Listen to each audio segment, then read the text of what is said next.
Patric Hornqvist is retiring from professional hockey. On today's show, we are going to discuss how, even though he's no longer going to be playing in a Florida Panthers sweater, how he has had an everlasting impact in Sunrise, Florida. You're Locked On Panthers, your daily podcast on the Florida Panthers. Part of the Locked On Podcast Network, your team every day.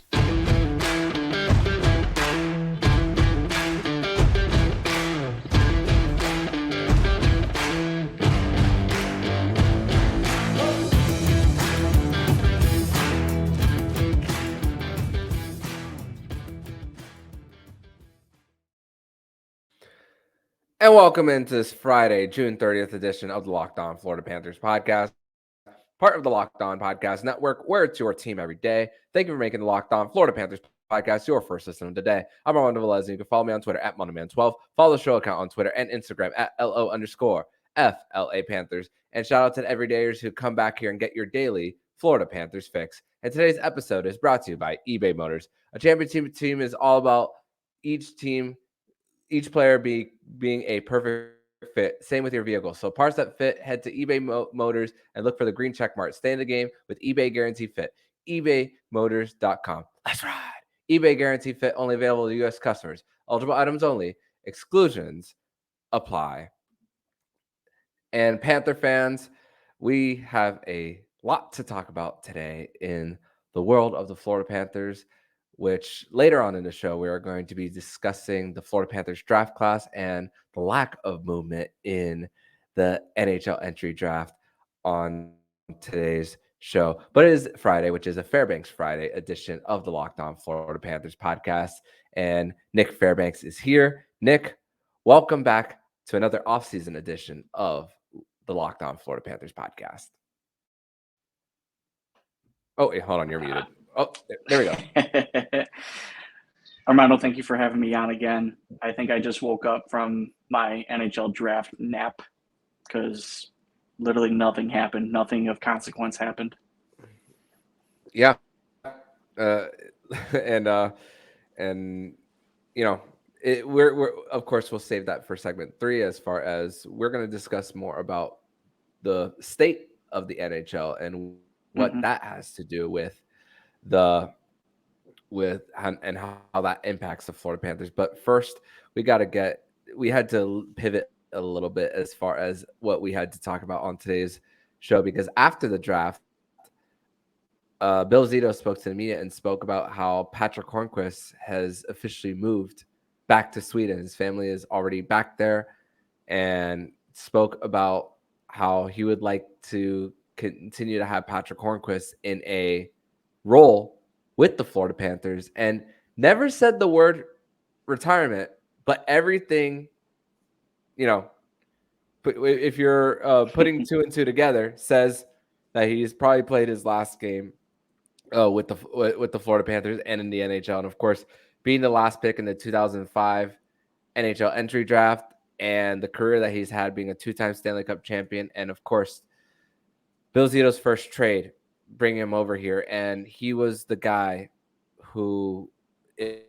was the beginning of that change in this franchise for the Florida Panthers. Of course, that was the second year of the Florida Panthers making the playoffs out of 4 years in a row. And it's crazy, Nick, that opening night roster for the Florida Panthers in the 2021 season, the 56-game season, the second line was Alex Wenberg, Patric Hornqvist, Frank Vatrano. And to think that Patric Hornqvist was the guy on Power Play 1 as that net front presence when he was originally traded here and starting off, just goes to show also how far the Florida Panthers have come. And credit to Patric Hornqvist as well. Hadn't played since December 3rd after taking an elbow to the head by Vince Dunn in that road game against the Seattle Kraken. Mm-hmm.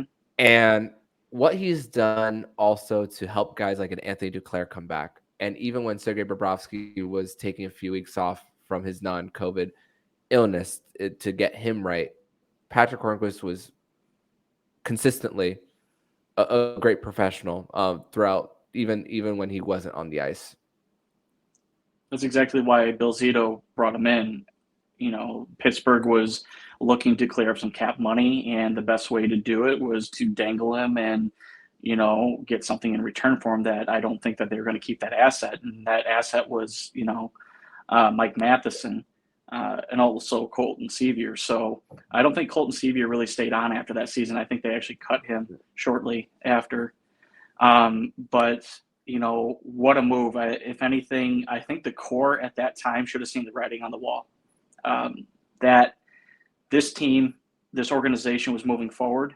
And if you weren't on the path or the trade tracks that, Bill Zito was on, you got to make some changes. And I think, as the other off seasons that have come on, we've seen that change. But as far as Hornqvist goes, he had not only an impact, off the ice, trying to, bring the team together and really coach him up. He was the most vocal guy during that 56-game season.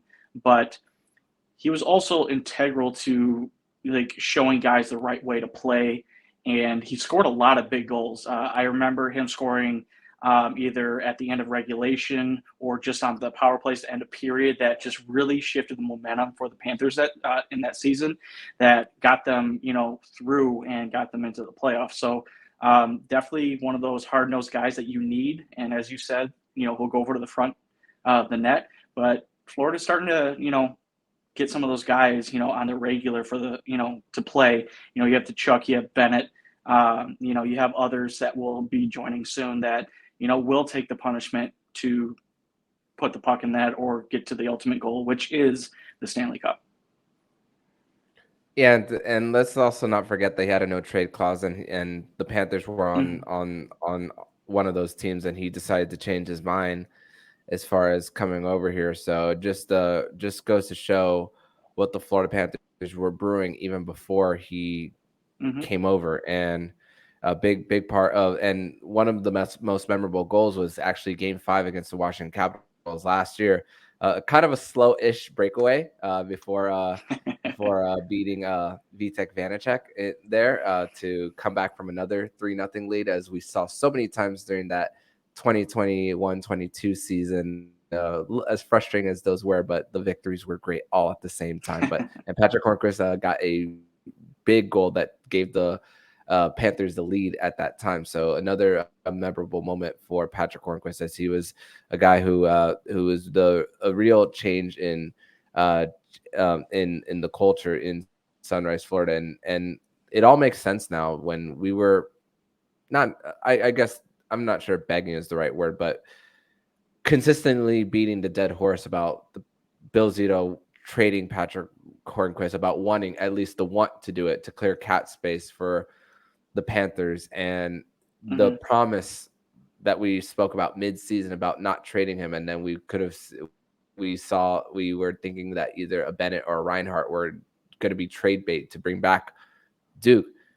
And hindsight's 2020 now, but the fact that they want to keep him in a role with the Panthers, the fact that they didn't, and LTIR had a lot to do with it, with that not happening, but the relationship is still going to be strong, and there's a possibility that he could be an international scout for the Panthers, or work as some type of ambassador role internationally for the Florida Panthers too.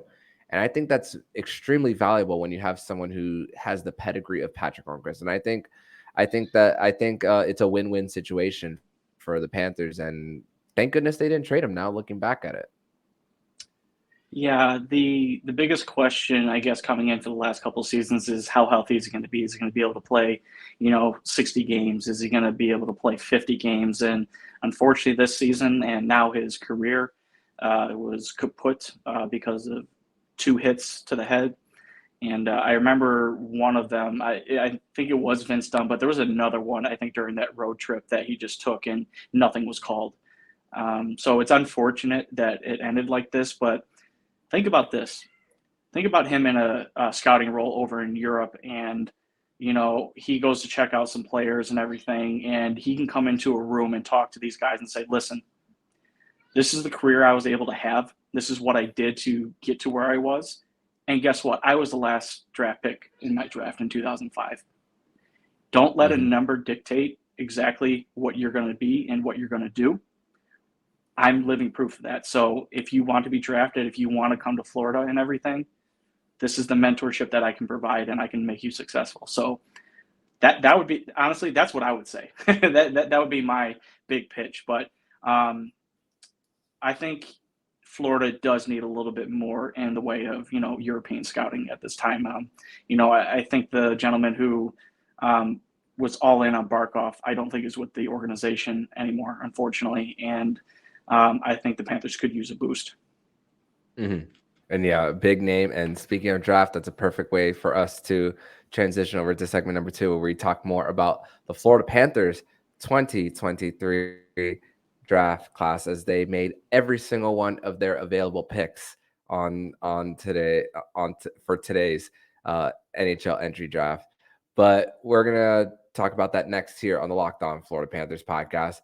But first, we're gonna tell you all about Athletic Greens, and our next partner, AG1, is the daily nutritional supplement that supports whole body health. And I literally drink it every day, and I gave it a try because sometimes I need a little bit of a break from coffee. Yes, South Florida is a place where coffee is super rich in that region, but sometimes we need a little bit of a break. And I drink it in the morning right before my workouts, and it makes me feel that I'm ready to take on the day. And there's no crashes in relation to AG1, so you won't feel that later in the day. And all great athletes have one thing in common: they take care of their bodies, and a huge part of it starts with them optimizing their whole body health. It's a micro habit that delivers macro benefits and helps just about everybody take care of their health and body. If a comprehensive solution is what you need from your daily supplement routine, then try AG1 and get a free 1-year supply of vitamin D and 5 free AG1 travel packs with your first purchase. Go to ag1.com/NHL network. That's drinkag1.com/NHL network. Check it out.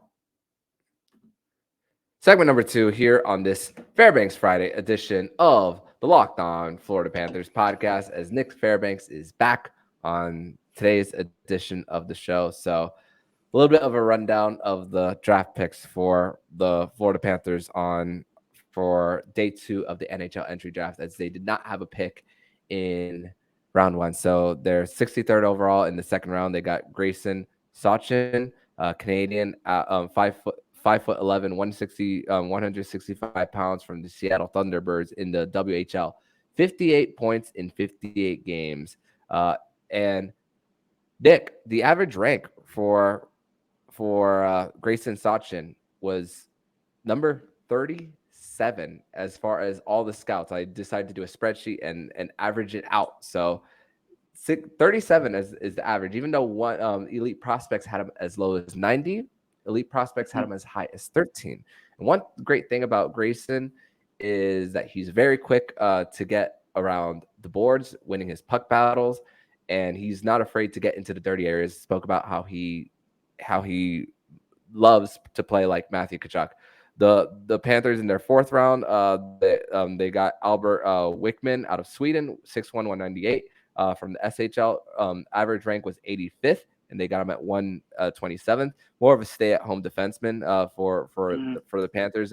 Likes to break pucks and close in gaps in transition. The Panthers did fulfill their need of getting a goalie, one thing that every franchise should do every year as far as filling out the pipeline. Got Olaf Gifford out of Sweden as well. 6th round, in the 6th round, they got defenseman Luke Coughlin, 5'10", 172, left-handed shot from Rusnik Oceanic. Average rank was 125. And their 7th round pick, Stepan Zvigan, hope I'm pronouncing that correctly. 6 foot, 154, a little bit undersized. Bill Zito spoke about how he's going to be in the KHL for a few years. So that is don't have to worry about him for a little while. That's even if he signs a contract. But as far as what you read about these prospects, and of course, not going to pretend like we knew any of them before today, as I'm not a prospect expert. But as far as picks, as far as positional need and what they bring to the table, what catches your eye? Basically, that Bill Zito was able to go, get, players at a bargain. You speak about where these prospects were rated, and he's getting them 30 or 40 picks later. And, that's something unheard of. So either he knows something that other GMs don't, or right now he has the luxury of being able to take chances on some players that might pan out and really make this Panthers team a little bit better. Now, the big thing that I've noticed is that there's also speed that, was addressed. And then you have also the stay-at-home defenseman, and, you pick a goalie, as you said.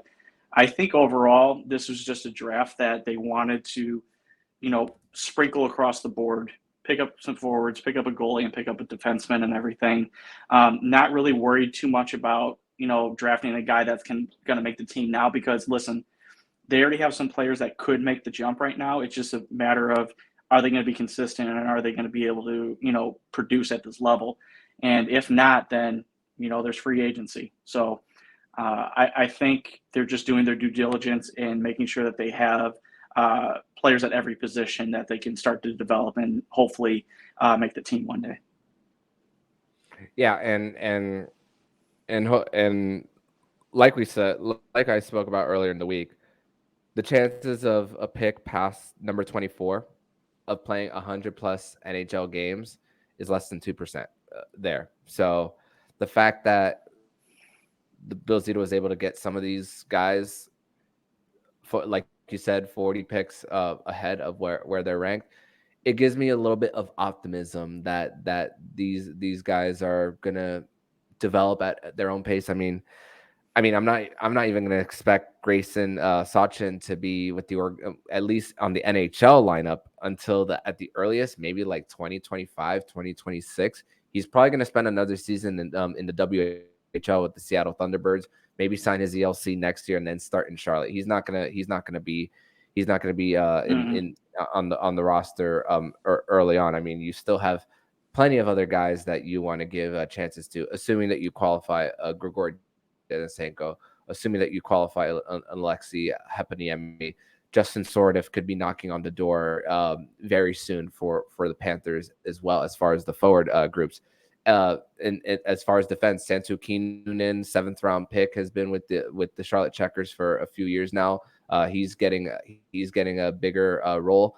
Lucas Carlson had a great year there as well. Jack Kierstead has something to prove as well. As now he's on a one-way contract this year, while last year was a 2. So it's Evan Oss is winning a Memorial Cup. He's going to be with the Charlotte Checkers next year too. So it's going to be a little bit of time for all of these guys to get into the system. But they're also very spread out into where these guys were drafted. And the thing about Olaf Clifford, the goalie that they drafted, huge. 6'4", 198. Not your undersized, not an undersized goalie. But only one ranking had him, and it was at 222, I believe. But it was in the 200s. So you got to wonder you got to wonder if that was just positional need for the Panthers. That's more of where I'm leaning as well. And the same thing with Stefan Zweigen, their 7th round pick, only one ranking. So it's hard for these guys to watch every single player, and these guys are at rinks all the time. These scouts like the Bob McKenzie, the Chris Peters, the Scott Wheelers of the world, they're always traveling just to get their proper rankings, and they may not be able to see everyone. And even Elite Prospects doesn't have explanations on what their scouting report is based on these guys as well. So just goes to show that, the work that each individual front office and every scouting department, because Bill Zito also can't see every single one of these. That's why he has a whole team of guys. It takes a village. That's the whole thing when it comes to scouting. It takes a village, while Bill Zito is mostly managing the team, traveling with the team, and then of course the trust that comes with your scouting department there as well. It does. And I don't want people listening to this or even watching to be alarmed that there was only one ranking on the goaltender and also our 7th-round pick. There was a player that was drafted probably about 20 years ago now by a team called the Detroit Red Wings. His name was Pavel Datsyuk. I don't believe he had one ranking. And all it Selkie took winner multiple was times. exactly. And all it took was one scout wanting to watch another player, and he noticed that there was one guy with the puck all the time. After that, he wasn't watching for the player that he was looking for. He was watching Datsyuk, and guess what? He was picked, I think, in the 6th or 7th round. They developed him after a year or two and made the team, and the rest is history. So either, like I said, Bill Zito knows something or the scouting staff knows something and they see it, and it's raw, talent that they're going to try and mold. But, let's just be honest. The draft is, you're looking to pick players that would fit your system, but also you're looking to see if you can find some diamonds in the rough. Not everybody's going to pan out, unfortunately, as much as, the world would be perfect if that way. I'd be in the NHL if that was the case.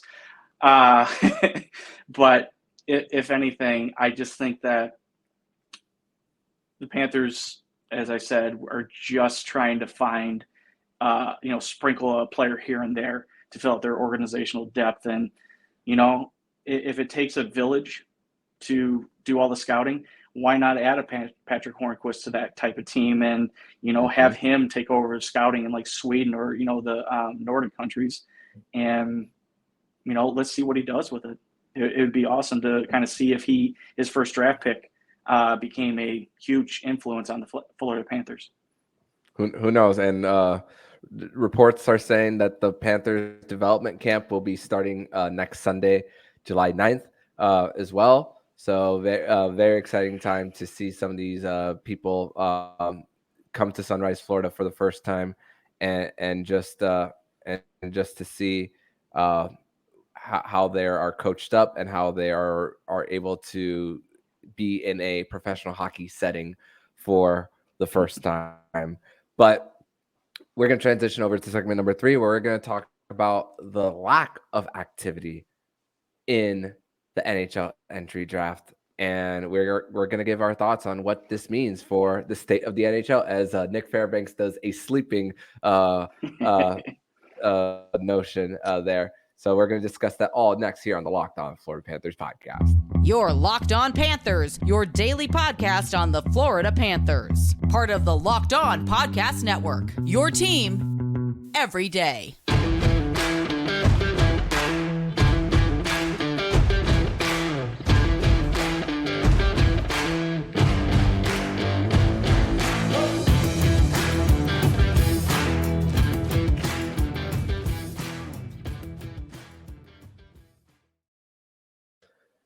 Third and final segment here on this Friday, June 30th edition of the Locked On Florida Panthers podcast. And Nick Fairbanks is back for another edition of the show. And Nick, I was really expecting fireworks in the first round, not necessarily by the Panthers, but just by other teams. There was rumors about Nashville wanting to trade up. Of course, we got the big, I guess we could call it surprise early with Leo Carlsson going number 2 overall to the Anaheim Ducks, and then of course Adam Fantilli going to the Columbus Blue Jackets. Is crazy. A Michigan guy going to Columbus, and of course Kent Johnson's also in with the Columbus Blue Jackets as well. And then of course the big one, Matev Michkov, who had a secret meeting with the Philadelphia Flyers last week. They shut down actually their facility, I guess, and the theory is that that's where Michkov met with the Flyers. And of course, there was a little bit of a run of defensemen earlier than we expected. David Reinbacher going to the Montreal Canadiens, Will Smith going to the podium with Fresh Prince of Bel-Air as his song, which was really, really cool. And Pittsburgh, their draft pick, Braden Yeager, got a phone call from Sidney Crosby shortly after he got drafted. And there's also a whole bunch of things maybe we could laugh about. There's one of the Toronto Maple Leafs reaching for a pick of Easton Cowan with their 28th pick, when a lot of people had him at 90. But the main storyline, Nick, is the lack of activity. There were no trades in the first round, no trades in the fifth round neither in the draft. And a lot of the work was done early. And before the draft even started day 2, Josh Bailey was traded to the Chicago Blackhawks for future considerations and a 2026 second round pick, which is now he's on unconditional waivers for purposes of a buyout. Corey Perry's UFA rights was also traded to Chicago. So they're surrounding Connor Bedard with some veteran experience, also with having Taylor Hall there and Nick Foligno as well. Kyler Yamamoto and Klim Kostin to Detroit for future consideration. But this also says something about where we are in the NHL with the salary cap being at 85.5 for next year. And this is so bad for the NHL because you're having a lot of players being squeezed out. Buyouts we're still in the buyout period, which Bill Zito said there would be no Florida Panthers in being bought out, but which is great, thankfully. Yes. But it just goes to show how tightly squeezed teams are, and also the amount of work these guys have already done from the previous trade deadline. Remember, during the trade deadline, who are the master manipulators? The sellers. Do you want this guy? Give us this. Nashville manipulated Tampa for all those picks. I mean, Tampa probably thinks it's worth it for getting Tanner Jeannot, but the sellers can take advantage of that. And the Panthers, for example, they had 5 picks. Apparently, Calgary doesn't like their offer for Noah Hanifin. There's only so much that the Florida Panthers have at their disposal next year. Don't have a first round pick till 2026. And they don't have and their second round pick, let's also remind the audience, their second round pick for 2024 was traded as a salary dump for Anton Stroman. So they won't have a first nor second next year. So just goes to show how COVID-19 is still affecting this league. And it's made the draft, even though it's broken records for viewership, and a lot of that has to do with the top end talent, but just goes to show about the lack of activity, that they were just waiting and waiting and waiting. Because when the Panthers weren't picking, I was around the house doing a lot of chores, just watching, just being entertained. I didn't leave the house, but I wasn't like glued to my seat while watching the coverage. Definitely last night, the most boring pick of the draft, and I put it on Twitter, was Bedard. It was the most, like, you knew he was going number 1. It's just like, oh, okay, so this is going. I think the second pick was definitely more exciting, just because I think a lot of people thought Fantilli was going to be a Duck, and they go with Carlson instead, which I actually really like that for them. A nice young Swede power forward that I think will play a long time there. But as far as, the lack of movement, I think the only teams that really did make moves, again, is Chicago Blackhawks. It just seems like whoever is rumored to be traded, they're in it, whether it's because of salary dumps or the fact that they're trying to build around Bedard right now. I kind of like what they're doing. I didn't expect Taylor Hall to actually get traded, considering how he's played with Boston and how good he was during that first round. I mean, he literally kept them, in games. I want to say games 3 and 4. I want to say, like, he was the main guy that kind of turned it on outside of Marchand. But it's business. And Bertuzzi. I think and I think they tried to trade him and open up the cap space, just because they did get hit with a penalty with Krejci and Bergeron coming back, and they wanted to sign Bertuzzi. Well, we just got a report maybe about an hour ago saying that he's going to test free agency. So I think what's going on right now is the lack of movement, as you said, is because of we're still feeling the effects of the COVID, on everything. Secondly, I think general managers right now are trying to hold tight and trying to find younger players right now that will be able to fill in instead of signing in guys who are mid-30s to ridiculous contracts, because I think that's going to start going away. Plus, Draft capital is becoming more and more expensive. I mean, you talked about it. Tampa Bay gave up all that capital for Tanner Jeannot. That was worse than what Florida gave up for Sherratt, in my opinion. Yes, we gave away a first-round draft pick, but we didn't give away multiple draft picks and one of our younger defensemen. So I think it's just trying to keep everything, your draft capital, and not trying to spend too much on older players. And really, what is out there in free agency right now? I mean, are there a lot of top tier free agents to go after right now? Yeah, and I listen to a lot of national shows as well, and a lot of them say the same thing about how it's not a strong free agency class, and the middle class of NHL players, it's not non-existent, but it's very small as far as who gets squeezed out. Those are the guys who really feel the pain of it all when it comes to that. And speaking of even a team that won the Stanley Cup, the Vegas Golden Knights, they have they want to try to keep a few guys together, and so they had to trade another guy, trading Riley Smith to the Pittsburgh Penguins, and they got more out of that, an older Riley Smith now, than what the Florida Panthers got for him when they gave him up in the expansion draft to protect Alex Petrovich. And just the look on your face, the heavy exhale on you, Nick Fairbanks,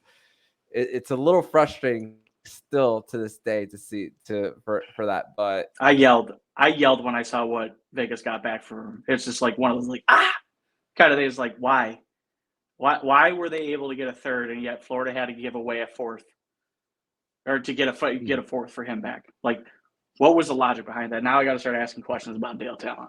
Now I'm going to question him.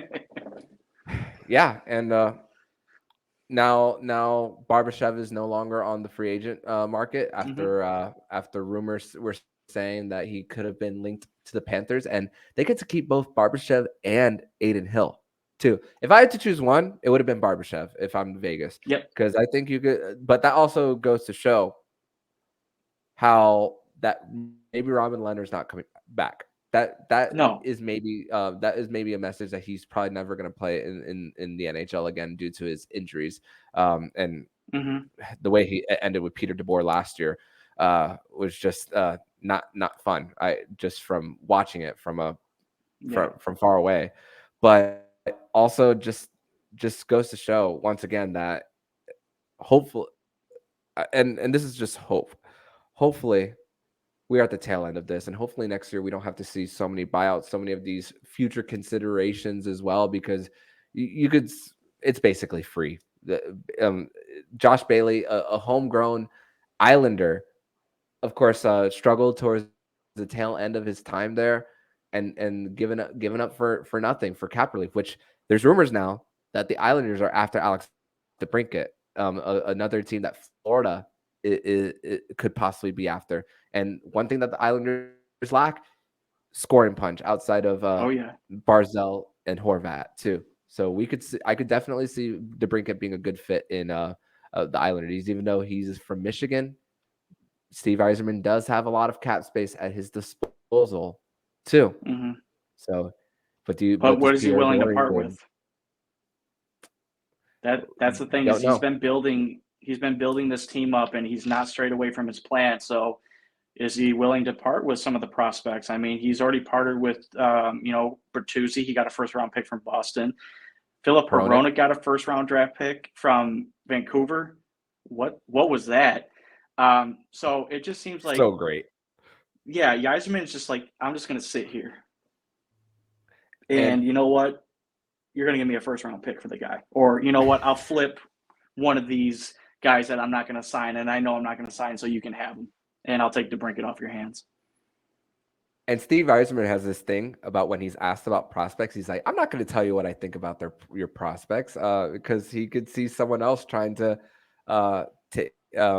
use it as a leverage to get in front of him. I'm like, this guy's smart.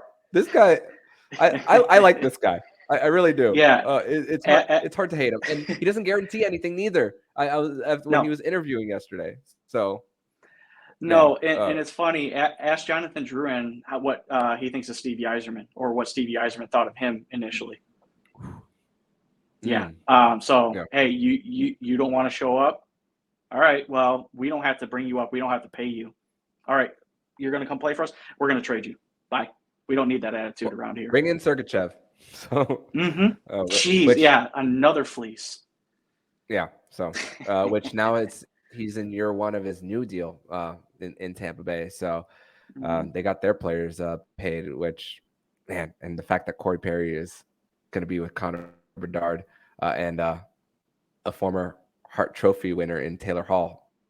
Chicago's going to be fun. I can't wait. And they're going to see them twice in the month of November. So that's going to be fun. I still don't like that the Panthers are seeing them early, but hey, twice early, excuse me. But hey, it's a good opportunity to see him while the hype is still up there for Connor Bedard there. But Nick, I want to thank you so much for joining me on this Friday edition of the Locked On Florida Panthers podcast. Thank you once again for joining me, discussing the draft class, Patric Hornqvist, and of course the unfortunate state of the NHL with the flat cap. And hopefully by this time next year, we are talking about bigger blockbusters and maybe even higher contracts for these players as they are. I haven't even looked at the 2024 class, but hopefully bigger splashes as far as that part. But Nick, thank you so much, and tell everybody where they can follow you. Armando, thank you for having me on. Even though we had an uneventful draft this year, we have 48 hours really. I mean, we have the rest of today, and we have tomorrow for other movement to happen, because there's a lot of big names out there that may sign an extension. If not, they're probably going to be traded away. So keep your eyes on that. But everybody can follow me on Twitter at Prudential0, and I'm hopeful to be back next week and talking about free agency or what the Panthers might look like next season. Awesome, man. Thank you so much, and I'll see you next week, my friend. See you next week. And if you like what you're hearing, please subscribe to the podcast to be notified every single time the Locked On Florida Panthers podcast jumps into your podcast feed. Don't forget to also subscribe to the other shows on Locked On NHL Network, including Locked On NHL, Locked On Fantasy Hockey with Flip Livingstone and Steele Roden, and Locked On NHL Prospects. Thank you for making the Locked On Florida Panthers podcast your first listen of the day. And every dayers, make sure to come back next week, as we are going to be discussing more of the moves coming up, because there will be moves for the Florida Panthers as free agency starts Saturday, and we're going to recap that all next week on the show. So I'm Armando Velez with Nick Fairbanks, and you've been listening to Locked On Florida Panthers podcast, part of the Locked On Podcast Network. We're to our team every day.